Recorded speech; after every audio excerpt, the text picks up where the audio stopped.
Assalamualaikum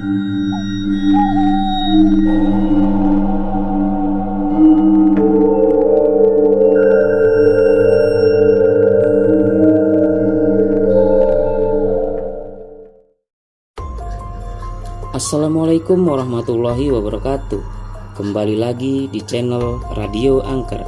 Di sini saya akan membacakan sebuah kisah yang ditulis oleh akun Kaskus yang bernama Nepani. Kisah kali ini berjudul Ditemani Arwah Almarhum Nenek.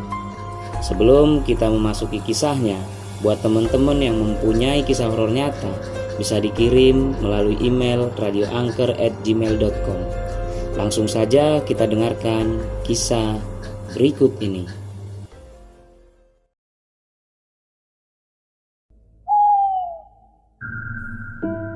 Awal kisah dimulai saat saya, suami dan bayi kecil buah hati cinta kami yang masih berusia 3 bulan ingin menginap di rumah kakak ipar saya. Karena pada saat itu adalah akhir pekan. Suami libur kerja sehingga kami berencana menginap untuk semalam saja. Selain itu, karena sudah 3 hari saya cukup kelelahan membantu persiapan tahlilan almarhum nenek saya. Sehingga cukuplah 1 malam saja istirahat sejenak sebelum kembali membantu esok lusanya. Kami berangkat dari rumah sekitar jam 5 sore. Hanya mengendarai sepeda motor kesayangan suami. Sebenarnya suami sedikit ragu berangkat karena menurutnya sudah terlalu sore. Tidak baik anak bayi keluar rumah menjelang maghrib. Sedangkan saya tetap kekeh karena sudah ingin istirahat di rumah kakak ipar. Jadilah kami tetap berangkat. Jangan lupa di perjalanan sambil baca sholawat istighfar di perintah suamiku. Sesaat sebelum dia menarik gas. "Iya mas," jawabku singkat. Beberapa menit saja kami sudah tiba di rumah kakak ipar. Dan sudah pasti kami diprotes oleh kakak ipar karena berangkat ke sana terlalu sore.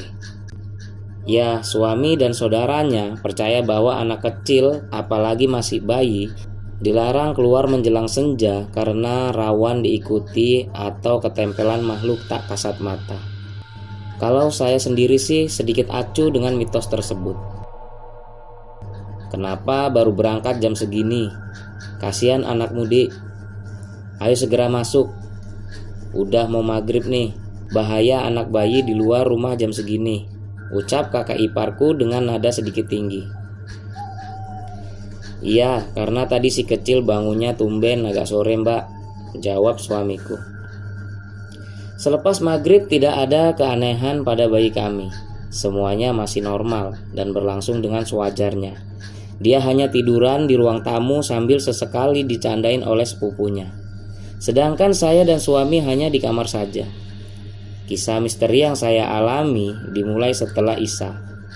Saat si kecil waktunya istirahat, ketika saya hendak memindahkan si kecil ke kamar, suami melarang. Jangan dipindah ke sini dulu, Dik, ucap suamiku. Kenapa, Mas? Tanyaku penasaran. Coba kamu endus, di kamar kita ini ada bau bunga bercampur menyan, jawab suamiku. Mana, Mas? Saya tidak mencium bau apa-apa ini. Paling perasaan sampean saja, sanggahku yang memang pada saat itu tidak mencium bau seperti yang suami sebutkan. Saat itu pikiranku masih belum mengarah ke arah mistis. Beberapa saat si kecil dipindahkan ke kamar kami, dia menangis. Tidak biasanya dia menangis malam hari, karena biasanya dia tidur pulas. Hanya sesekali terbangun untuk minum ASI. Namun kali ini tangisannya seolah tidurnya tidak nyaman. Padahal kondisi kamar saat itu tidak gerah dan juga tidak dingin. Logikaku yang masih berpikir positif berusaha menenangkan si kecil dengan menggendongnya sambil memberi ASI. Dia tertidur lagi dalam gendongan. Saat si kecil ditidurkan kembali di ranjang, entah kenapa suasana kamar lebih hangat bahkan cenderung panas. Otomatis si kecil menangis lagi. Yang kali ini tangisannya lebih keras. Kakak iparku menyarankan untuk digendong saja ke ruang tamu biar tidak gerah dan sambil dibacakan sholawat. Dia khawatir apa yang ditakutkan sore tadi terjadi pada anak kami. Nauzubillah, astagfirullah, seruku dalam hati.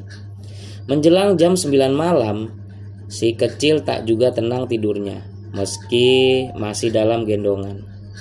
Memang tidak menangis seperti tadi, namun dari bahasa tubuhnya dia merasa tidak nyaman. Padahal kondisi tubuhnya normal. Sebelum digendong pun, saya dan suami sudah memeriksa baju yang dipakai. Khawatir terlalu ketat atau ada semut dan serangga yang menggigit bayi kami sehingga tidurnya tidak nyaman. Perut, ketiak, dan lipatan pahanya juga sudah diolesi minyak telon agar si kecil merasa lebih enakan. Jika rasa tidak nyamannya karena sakit perut atau masuk angin, hasilnya nihil. Coba kamu bacakan doa-doa keselamatan di saran kakak ipar pada suamiku. Bukannya lebih tenang, si kecil malah menangis menjerit-jerit. Saat itulah kebingungan dan kepanikan mulai melandaku. Kenapa dengan bayi kecil kami? Dinda, anak ketiga kakak iparku, tiba-tiba nyeletuk sambil menunjuk ke pojok ruang tamu. Itu siapa? Seketika kami semua mengarahkan pandangan ke tempat yang Dinda tunjuk. Tidak ada siapapun di sana. Sekedar tahu saja, Dinda ini sejak kecil punya kemampuan melihat makhluk halus. Di saat kondisi begini, dia bilang seperti itu jadi menambah parno saja. Hingga tengah malam bayi kecil kami masih rewel. Kadang tiba-tiba menangis menjerit-jerit. Entah itu sudah berapa kali suami dan kakak ipar membaca doa-doa dan membaca surat Al-Quran yang dipercaya mampu mengusir makhluk halus. Namun semuanya seakan sia-sia. Sekitar jam 2 dini hari, kakak ipar berinisiatif memanggil orang pintar untuk membantu meredahkan tangisan si kecil. Sementara Dinda pun juga tidak bisa tidur karena menurutnya orang yang dia lihat masih ada di rumah dan terkadang berada di pintu kamarnya untuk sekedar tersenyum pada Dinda. Saya yang sudah kelelahan serta ngantuk teramat sangat parah dengan keadaan ini, segala upaya tidak ada hasilnya.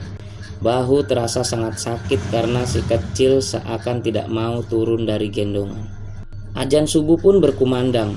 Ya Allah, semalaman saya tidak tidur, bahkan dari kemarin belum istirahat, keluhku dalam hati. Saat itu tangisan bayi kecil kami reda, namun kini badannya demam, mungkin karena semalaman rewel dan tidak bisa tidur.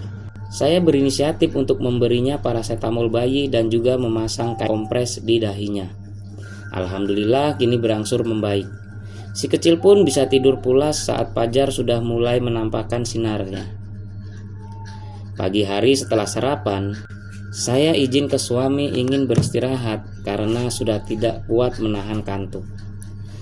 Sebelum suami mengiyakan, dari teras depan ada orang pintar yang tadi malam mencoba membantu mengusir makhluk halus yang mengganggu anak kami. Dia menceritakan bahwa semalam yang mengganggu bayi kami adalah almarhumah nenek kami. Almarhumah kangen dan ingin bermain hingga subuh. Dia juga menyarankan agar lain kali kami bepergian jangan terlalu sore, karena almarhumah nenek kami tersebut sudah mengikuti kami sejak dari rumah. Astagfirullah. Entahlah, logikaku kadang masih belum menerima kejadian di luar nalar ini. Mungkin saja mitos ketempelan karena bayi di luar rumah saat menjelang petang itu benar. Tapi saya juga ragu kalau yang mengganggu anak kami adalah almarhumah nenek yang kangen pada cicitnya. Kalau memang benar, apa tidak kasihan cicitnya menangis semalam suntuk? Suami pun juga sepemikiran, bisa saja itu jin yang menyerupai almarhum nenek kami. Dari kisah nyata yang saya alami, saya hanya menyarankan buat kalian semua untuk waspada jika ingin membawa anak kecil keluar rumah menjelang petang.